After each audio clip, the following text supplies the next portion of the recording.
Hello friends, Mahanadi என்ற எபிசோடில் என்ன நடக்கலாம் அப்படிங்கிறத பற்றி பார்க்கலாம். இன்றைக்கான எபிசோடு ரொம்ப இன்ட்ரெஸ்டிங்கான எமோஷனல் எபிசோட் அப்படின்னே சொல்லலாம். காவேரி வீட்டில் காவேரியோட பாட்டி, காவேரியோட அம்மா, குமரன் எல்லாம் இருக்காங்க. கங்கா அங்கே பேசிட்டு வந்ததுக்கப்புறம் வரும்போதே ஒரு மாதிரி சோகமாகவே வராங்க. என்ன ஏதுன்னு விசாரிக்கும் போது நடந்த எல்லா விஷயத்தையும் சொல்கிறாங்க. இதை கேட்டதுமே காவேரியோட அம்மா ரொம்பவுமே எமோஷனல் ஆகிடுறாங்க. வீட்டில் இருக்கவங்க எல்லாரும் ரொம்ப பதட்டமாகி நான் போய் கேட்குறேன் அப்படின்னு சொல்லும்போது, இப்போ குமரன் எல்லாத்தையும் சமாதானப்படுத்திட்டு நானும் பாட்டியும் போய் பார்த்துட்டு வரோம், நீங்களாம் இங்கே இருங்க அப்படிங்கிற மாதிரி சொல்லிட்டு இங்கேருந்து கிளம்புறாங்க. அங்கே பார்த்தா விஜய் வெண்ணிலா கிட்ட உட்காந்து பேசிக்கிட்டு இருக்காரு.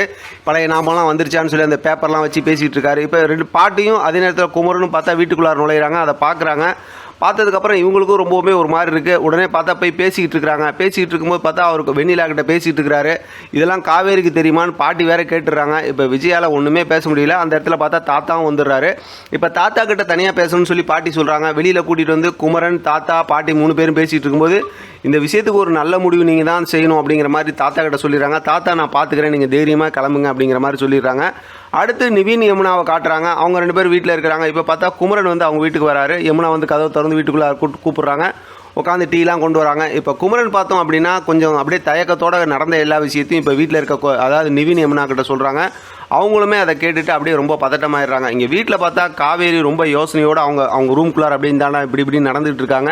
இப்போ விஜய் வெண்ணிலா கிட்ட பேசிக்கிட்டு இருக்காரு. பேசிகிட்டு இருக்கும்போது சாப்பாடு ஆர்டர் பண்ணலாம் அப்படின்னு சொல்கிறாரு. அதுக்கப்புறம் உனக்கு நெட்டு எடுத்து விட்டால் நல்லாயிருக்கும் அப்படின்னு சொல்கிறாரு. பழைய நினைவுகள் வர்றதுக்காக அப்படியே வெண்ணிலா கிட்ட விஜய் பேசிக்கிட்டே இருக்கிறாரு.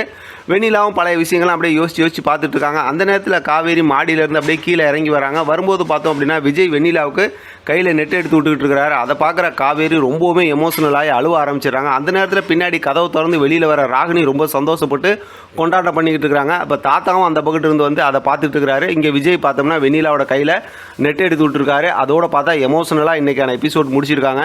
ஆனால் வெண்ணிலாவோட கேரக்டரை கூட்டிகிட்டு யாரை இரிட்டேட் பண்ணி கஷ்டப்படுத்துகிறாங்களோ இல்லையா, பார்க்குற நம்மளை தேவையில்லாமல் ரொம்ப இரிட்டேட் பண்ணி போர் அடிக்க வச்சுக்கிட்டு இருக்காங்க அப்படின்னே சொல்லலாம். அந்த அளவுக்கு பயங்கர போரிங்காக தான் ஸ்டோரியை கொண்டு போகிறாங்க வெண்ணிலா வந்ததுக்கப்புறம். இருந்தாலும் இந்த மாதிரி ஒரு சுச்சுவேஷனில் விஜயால் என்ன பண்ண முடியும் அப்படிங்கிற மாதிரியும் யோசிக்க தோணுது. பார்க்கலாம் அடுத்து என்ன நடக்குதுன்னு. இதை பற்றின உங்களோட கருத்து கமெண்ட் பாக்ஸில் தெரியப்படுத்துங்க. தொடர்ந்து ஆதரவு கொடுங்க. தேங்க்யூ ஃப்ரெண்ட், தேங்க்ஸ் ஃபார் வாட்சிங்.